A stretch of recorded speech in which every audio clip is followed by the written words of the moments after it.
Pero maganda advantage kung mga anak sa hospital.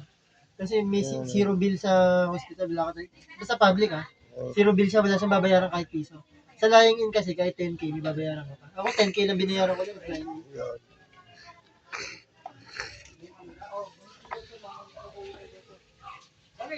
May ginagawa sa hindi na nasigaw.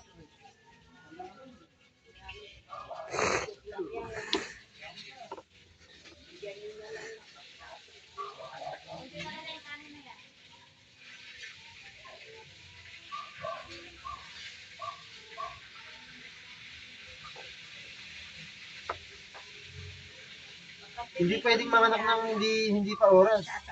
Ano yan, incubator yun, papa.